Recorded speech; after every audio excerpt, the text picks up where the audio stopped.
Assalamualaikum warahmatullahi wabarakatuh, sahabat Jelang Malam. Ketemu lagi tentunya dengan saya Andre ya. Baik sahabat Jelang Malam, pertama-tama saya doakan teman-teman sehat selalu dan dimudahkan rezekinya ya.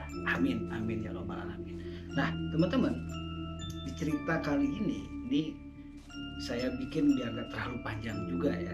Cuman ini salah satu video dari Jelang Malam ya, tentunya dari salah satu cerita yang setelah saya cek lagi, baca-baca lagi gitu kan, tonton lagi, dengerin lagi, ternyata ini bisa dikategorikan cerita yang agak sedikit ada plot twistnya, ada juga yang sempat mikir juga gitu kan, ini kemana nih alurnya, dan tentunya seram dan lumayan horor juga ya. Dan pastinya saya akan review ya, tentunya cerita tentang Bangku Kosong nomor 13.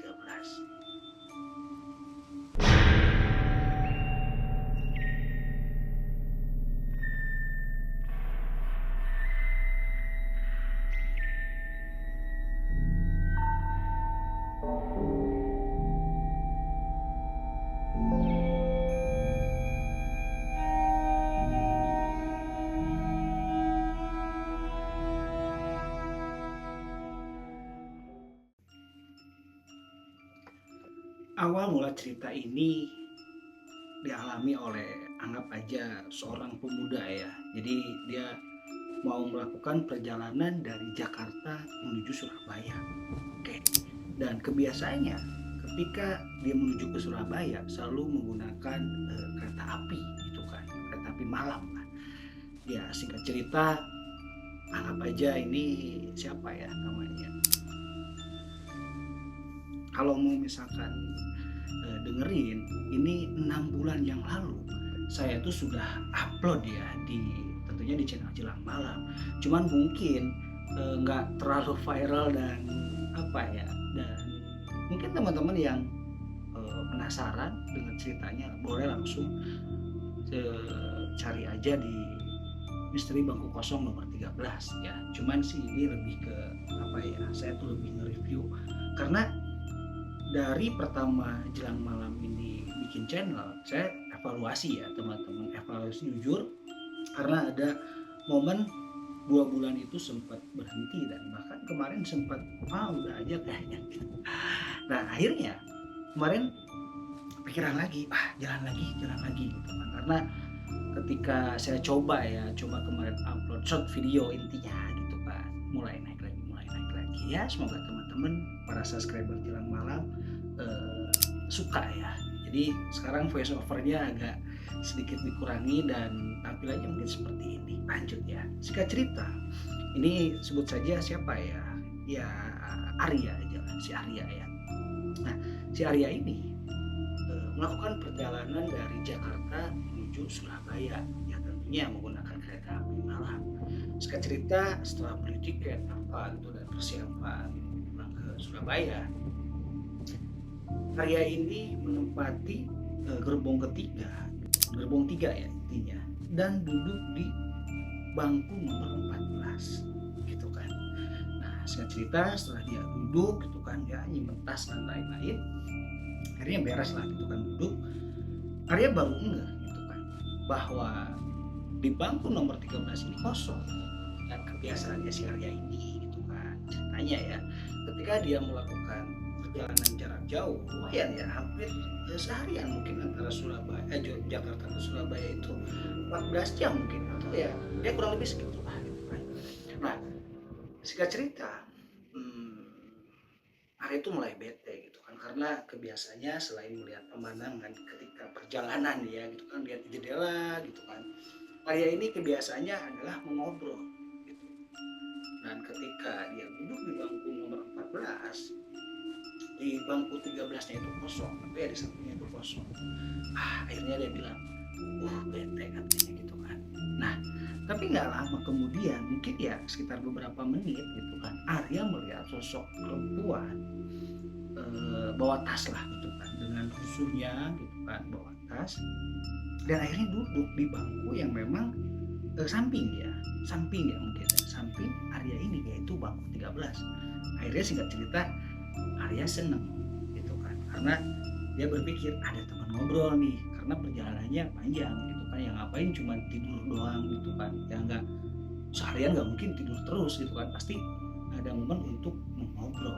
Nah akhirnya ketika si perempuan ini gitu kan duduk di bangku nomor 13 ya, berarti di sampingnya Arya, dia tuh ya seolah-olah ya apalah, permisi mas katanya gitu kan. Nah sekarang cerita ya Arya senyum aja, dan dalam lubuk hatinya Arya ini terkesima alias kagum, karena walaupun sudah berumur, bahwa perempuan ini sosok perempuan yang cantik gitu. Nah singkat cerita ya Arya, oh iya silakan katanya gitu kan. Setelah beres-beres ada momen yang memang mungkin bagi si Arya ini agak terkaget-kaget juga, teman-teman ya. Ya kenapa? Karena tidak lama dari itu si sosok perempuan itu mengaku bahwa dia itu kehilangan anaknya. Nah Arya mulai kaget, loh ternyata bawa anak, kenapa bisa hilang gitu kan? Atau ya mungkin masih ibaratnya apa ya, masih bertanya-tanya kok bisa gitu kan, sementara beliau itu masuk kereta api dan mengaku bahwa anaknya hilang gitu kan. Ya, akhirnya dia apa ya, ibaratnya header lah gitu kan, karena si perempuan ini mengaku kehilangan anaknya di kereta. Akhirnya si petugas kereta api datang lah gitu kan, nanya ya, bu kenapa gitu kan. Arya belum sempat memberikan pertanyaan, hanya mendengarkan, mungkin menyimak gitu. Cerita gitu kan, si perempuan ini bilang, iya saya kesini tuh bawa anak kecil katanya ya. Ceritalah ciri-cirinya, pakai kaos ini, pakai celana ini, pakai sepatu gitu kan, parasnya seperti apa, rambutnya seperti apa, diceritakanlah ke si petugas kereta apinya. Dan si petugas kereta apinya pun apa ya, ibaratnya seolah-olah kayak menenangkan gitu. Ibu tenang aja, nanti saya cari. Ibu tenang aja, karena ketika masuk kereta api itu mungkin ya tahun berapa lah ya, di sini Arya juga nggak ngejelasin ya, tapi lebih detailnya teman-teman boleh di search di Jelang Malam. Di 6 bulan yang lalu saya pernah posting voice over ya tentang cerita bangku nomor 13. Dan akhirnya sedikit cerita, si perempuan ini duduklah gitu kan. Nah sambil ya kelihatan gitu kan, Arya pun melihat wajahnya yang resah, khawatir, karena memang kehilangan anaknya. Dan untuk permasalahan si anaknya ini lagi dicari lah sama petugas kereta api gitu kan.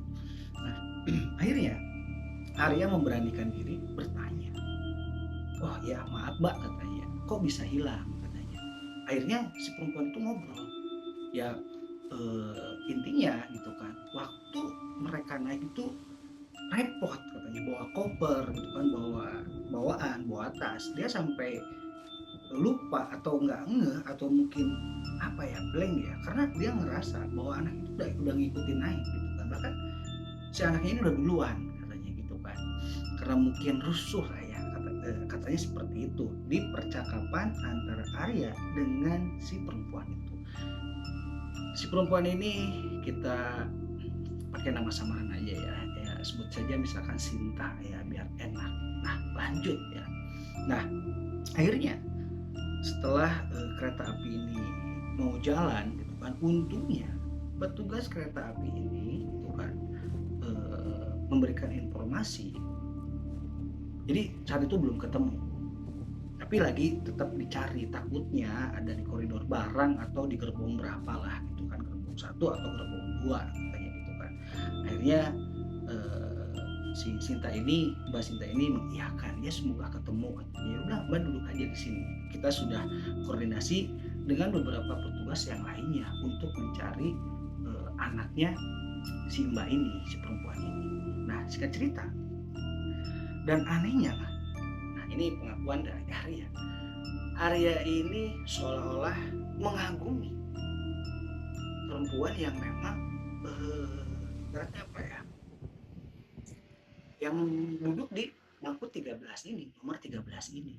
dalam hatinya ini perempuan cantik gitu ya, walaupun sudah punya anak. Dan ya Arya berpikir, oh pasti udah bersuami dong gitu kan. Tapi kenapa gitu kan, ketika perjalanan antara Jakarta Surabaya dia hanya cuman bareng sama anaknya saja gitu kan. Dan terbesit lah gitu kan, si Arya ini mau nanya nanti setelah obrolannya mulai nyambung. Akhirnya Arya dan Mbak Sinta ini ngobrol lah. Dan ada momen ketika Arya ini menanyakan bahwa Mbak Sinta ini cuma berdua katanya. Akhirnya Mbak Sinta ini menjelaskan ke Arya bahwa suaminya itu meninggal baru 1 bulan yang lalu. Jadi seolah-olah kayak mau mendatangi keluarga suaminya yang ke Surabaya. Nah, akhirnya Arya nggak enak juga gitu kan. Oh katanya, maaf takutnya menyinggung, menanyakan almarhum suaminya. Akhirnya si Mbak Sinta ini juga tidak mempermasalahkan. Nah, semakin lama ketika kereta api sudah jalan, seolah-olah si Mbak Sinta ini melupakan, atau ya ibaratnya mungkin udah mulai tenang ya, karena posisinya pihak dari kereta api, penjaga kereta api sudah menenangkan dan meyakinkan beliau akan menemukan sosok anaknya. Jadi ibaratnya bahasanya gini deh, ya udah Mbak diem aja, Ibu diem aja di sini, jangan mondar mandir, nantinya riwe lah atau misalkan jadi repot gitu kan, biar petugas kami yang mencari anaknya yang hilang. Yang penting sudah tahu ciri-cirinya gitu kan. Nggak mungkin kalau misalkan dia sudah merasa anaknya ikut naik, nggak mungkin dong ketinggalan katanya gitu kan. Ya mungkin dia lagi cari ke gerbong-gerbong yang lainnya gitu kan. Nah, akhirnya mungkin obrolan mereka itu nyambung, dan seolah-olah Mbak Sinta ini nyaman sama si Arya kan. Dan sosok Arya ini memang punya paras yang tampan ya gitu kan, diceritakan di sini seperti itu. Akhirnya seolah-olah Mbak Sinta ini melupakan atau menghilang rasa rasanya tuh hilang. Nah, setelah mulai dia ngobrol panjang lebar lah gitu kan. Nah, Arya ini menangkap sinyal-sinyal yang bahwa ibaratnya apa ya, merasa kayaknya masih respon. Nah, lu paham kan, kalian paham, teman-teman paham lah ya, kalau misalkan seorang perempuan ketika kita ajak ngobrol apa, even baru ketemu sekali gitu kan, tapi seolah-olah ngerasa ada sinyal ya, kita tahu lah gitu kan. Akhirnya mereka ngobrol gitu kan. Nah, semakin dalam lah ya, mungkin Arya juga kan sifat kelelakiannya ada gitu kan.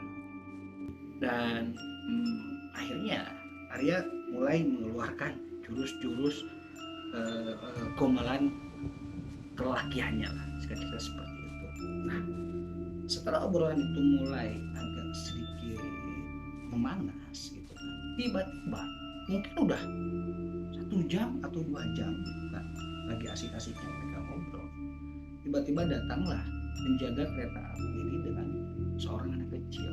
Wah, akhirnya si Mbak Sinta ini senang bahwa anaknya sudah ketemu gitu kan. Jadi bangku 14, bangku 13, nah yang 12-nya itu yang tadinya disimpan tasnya Mbak Sinta sekarang didudukin oleh anaknya gitu. Nah, akhirnya ya Arya pun mungkin yang menyapa gitu kan, ya deh, biasalah basa-basi. Dan Mbak Sinta ini mengucapkan terima kasih yang sebesar-besarnya untuk petugas atau penjaga kereta api. Ya, akhirnya clear lah, permasalahan anaknya Mbak Sinta hilang sudah selesai.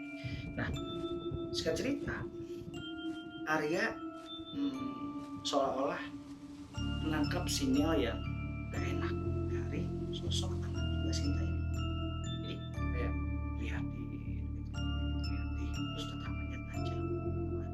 Dan akhirnya Arya pun ya sedikit mengurangi obrolan-obrolan yang agak sedikit terus ya, biasa saja. Dan entah kenapa beberapa waktu kemudian anak ini marah sampai mengeluarkan kata-kata, kenapa kamu suka ya sama ibu saya? Nah, akhirnya singkat cerita itu kan, karena ada ditegur sama anaknya si Mbak Sinta ini, si perempuan ini gitu kan, Mbak Sinta ini merasa tidak enak gitu kan. Ya ibaratnya ngerasa malu lah sama si Arya ini gitu kan, sampai si Mbak Sintanya, maaf ya mungkin anak saya itu masih merasa ya wajar kan kehilangan papanya baru 1 bulan gitu kan. Dan mungkin ada insting ya, anaknya laki-laki ya, anaknya ini insting ketika memang bahwa ada seorang laki-laki yang seolah-olah lagi menggoda ibunya, ya you know lah gitu kan. Nah singkat cerita, anaknya si Mbak Sinta ini marah ke ibunya, jadi seolah-olah ngapain lah gitu kan. Dan ada percakapan antara anaknya si Mbak Sinta ini dengan ibunya gitu kan, dan Arya dengar gitu, seolah-olah suruh pindah gitu kan, ya bingung ya gitu kan, mau pindah kemana gitu kan. Ya akhirnya karena memang situasi sudah tidak memungkinkan dan mungkin ibunya si anak ini atau si Mbak Sinta ini ngerasa ya udahlah biar aman daripada anaknya rewel udah gitu tadi hilang gitu kan, ya mending akhirnya gitu kan si Mbak Sinta ini pindah, singkat cerita pindah gitu kan. Dan Arya pun ya nggak ngerasa gimana ya, mungkin dia ngerasa nggak enak saja gitu kan, ngerasa enak saja. Akhirnya ya seolah pindah tapi gak ada yang kosong tuh di gerbong 3 gitu kan, jadi jalan gitu kan posisinya, dan pindahlah mungkin ke gerbong 2 ya, gerbong 2 sementara kan barang-barang udah nyampe gitu kan. Akhirnya ngerasanya ya sudah pindah aja dia sendiri dan anaknya masih stay di gerbong 3. Cuman kayak kan bangku 13 tuh kosong gitu kan, karena si anaknya ini di 12, 13, 14, Arya di 14, dan Arya pun tidak diambil tidak terlalu diambil pusing ya sudah. Dan saya ngerasa ya udah gua tidur kayaknya udah ngantuk gitu kan, karena kereta pun sudah jalan nih guys, sudah jalan. Nah singkat cerita, entah berapa lama si Arya ini mungkin ketiduran ya. Nah, setelah ketiduran gitu kan, ya, dia ngerasa pas bangun ada sesuatu hal yang berbeda,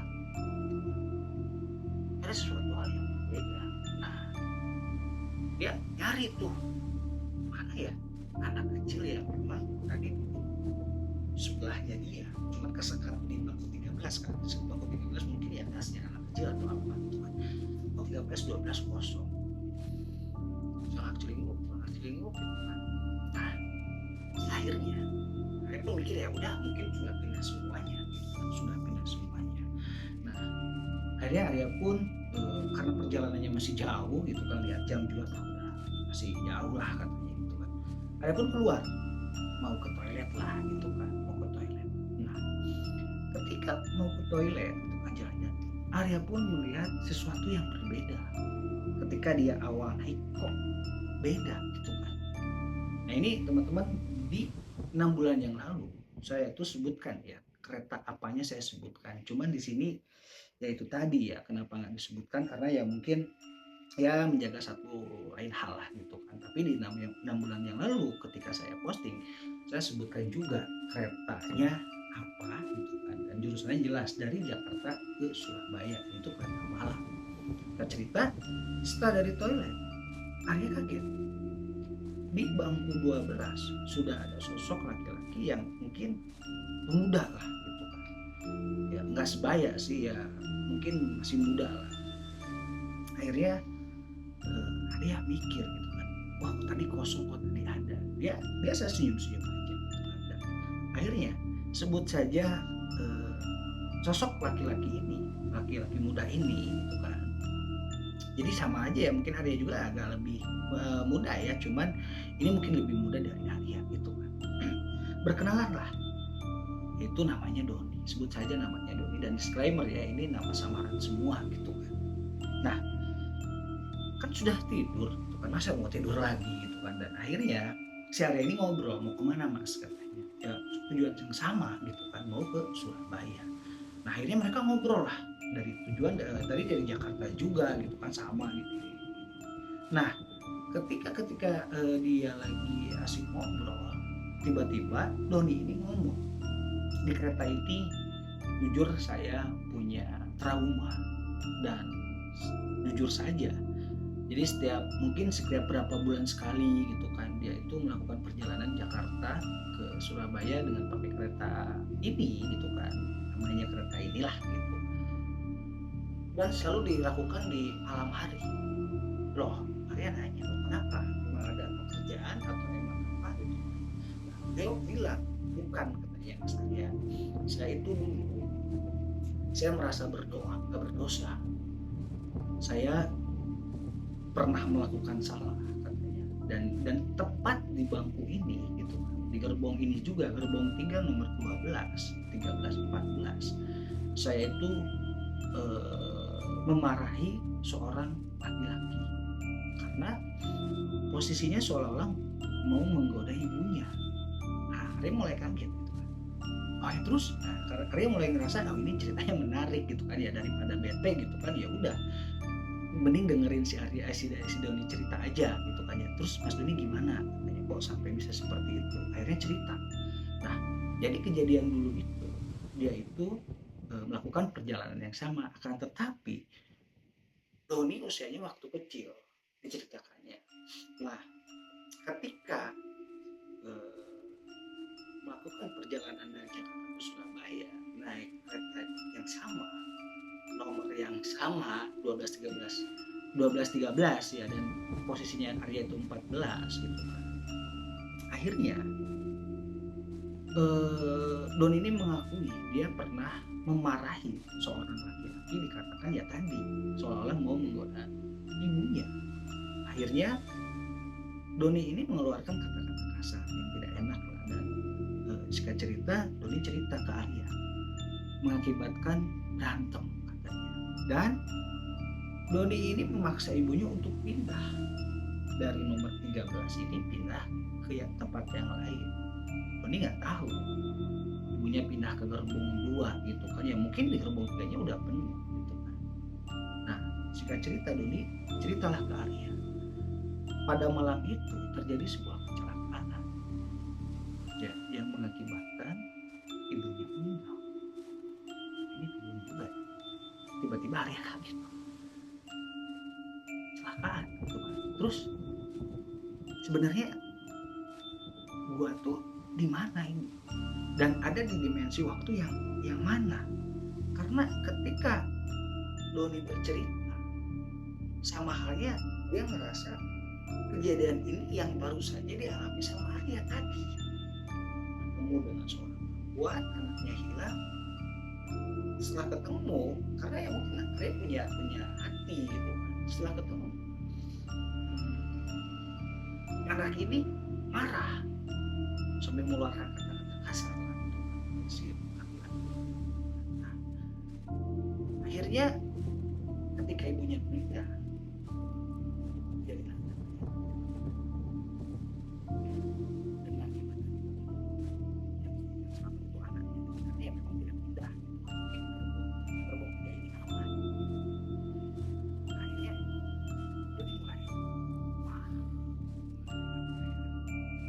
mulai bingung gitu kan, kok ini kejadiannya sama, yang memang bukan yang notabene-nya kejadian ini udah seminggu dan lain, baru saja dia alami ketika sebelum tidur. Ketika tidur dia bangun gitu kan, dia pengen ke toilet, pas balik lagi ada sosok Doni yang ada di bangku nomor 12. Nah, akhirnya karena takut salah ya kan gitu kan, ya udah terus gimana Mas Doni, tujuannya apa gitu kan. Akhirnya Mas Doni cuma bilang, saya mau minta maaf, coba saja katanya, kalau kejadian waktu itu saya tidak punya prasangka buruk atau tidak berantem dengan ibunya, ibu saya tidak akan pindah dari gerbong 3 di bangku nomor 13. Jadi saya merasa berdosa sama sosok laki-laki itu, dan saya mau mengucapkan minta maaf, ngomong minta maaf katanya. Dan ketika kalau misalkan kejadian waktu itu ibunya tidak pindah dari gerbong 3, mungkin selamat katanya. Wah, Arya semakin pusing. Wah, ini benar apa enggak ya? Benar apa enggak? Dari situ ya dia ngerasa ya ini nggak ada yang beda gitu kan. Ini apa gitu kan? Apakah dia seolah mundur gitu kan? Atau yang dialami itu seolah-olah kayak apa ya? Pindah ke dimensi yang memang harus Arya tahu gitu. Nah singkat cerita akhirnya gitu kan, Arya ngomong, oh iya Mas Doni, kalaupun katanya Mas Doni sampai kapanpun tidak bertemu dengan sosok laki-laki itu yang dimarahi sama Mas Doni, saya yakin ketika Mas Doni sudah punya niat baik seperti itu, orang itu akan memaafkan. Doni pun seolah kayak bangun-bangun aja gitu kan, dan kelihatan lah dari mimik mukanya Doni ini sedih gitu. Nah, akhirnya mereka tuh sudah tidak ada lagi percakapan, dan ya singkat cerita mereka tuh sampailah tujuan. Akan tetapi ini endingnya ya, ketika mereka turun, ya turun lah bareng gitu di stasiun Surabaya lah gitu kan, tujuan yang sama kan. Ketika turun dari kereta api, Arya melihat seorang penasaran, kayak ada orang yang ngeliatin gue gitu kan dari belakang gitu kan. Doni ini ngeliatin Arya ke jalan tuh. Doni itu berhenti gitu kan, di stasiun tuh ngeliatin Arya lagi jalan dengan mimik yang tanda tanya, marah, enggak, atau mungkin heran atau kayak gimana, susah lah diungkapkan dengan kata-kata gitu kan. Cuman seolah menyiratkan sesuatu, Arya bilang seperti itu. Cuman Arya bilang sudahlah, ini mungkin pengalaman gue yang buruk atau gimana, dan ya sebenarnya siapa tadi gitu yang ngobrol berjam-jam sebelum Doni itu ketemu, dan akhirnya Arya tahu bahwa anak ini adalah namanya Doni yang waktu itu sempat hilang ketika mama dan anaknya ini berangkat perjalanan Jakarta Surabaya ketika malam hari menggunakan kereta api. Dan waktu itu Doni pun ketika ngobrol dengan ibunya si anak itu kan nggak tahu juga, nanya anaknya juga gitu kan. Akhirnya Arya tahu namanya Doni. Dan sampai sekarang ini adalah salah satu pengalaman misterinya Arya yang memang belum terpecahkan. Kalau menurut saya sih, menurut gua sih ini luar biasa membingungkan ya. Ini Arya ini ada di dimensi yang mana tadi gitu kan, dengan waktu yang sangat cepat, cuma terjeda sama tidur doang gitu kan. Nah, itulah teman-teman endingnya cerita dari Arya bangku nomor 13, perjalanan dari Jakarta ke Surabaya ya. Ini zaman katanya. Nah teman-teman, kalau pengen tahu keretanya apa, di 6 bulan yang lalu saya sebutkan ya. Saya sebutkan karena itu ceritanya voice over ya. Dan kalau menurut saya ini agak sedikit membingungkan juga ceritanya ya. Terserah kalau buat teman-teman ini ceritanya mengerikan atau ceritanya juga biasa saja, boleh komen di kolom komentar. Dan sekali lagi ya, buat teman-teman yang punya cerita-cerita horor dan misteri, boleh teman-teman langsung kirim ke nomor WhatsApp di deskripsi ya, karena itu nomor admin langsung, yaitu saya sendiri. Baik teman-teman, ceritanya cukup sampai di sini ya. Ini penasaran aja, kemarin sambil saya juga lagi setting ya, atau saya lagi bikin program-program yang baru di jelang malam ini, saya akan coba dulu deh, anggap ini pemanasan ya, baik atau tidaknya ya mungkin teman-teman ya menilai kan. Kalaupun ada masukan silakan ya. Jadi sekali lagi terima kasih buat subscriber jelang malam yang setia sampai saat ini, dan yang belum subscribe teman-teman tinggal subscribe aja, dan jangan lupa tekan tombol lonceng ya, supaya ketika jelang malam ini upload ada notifikasi ke YouTube-nya teman-teman. Sekali lagi terima kasih. Wassalamualaikum warahmatullahi wabarakatuh.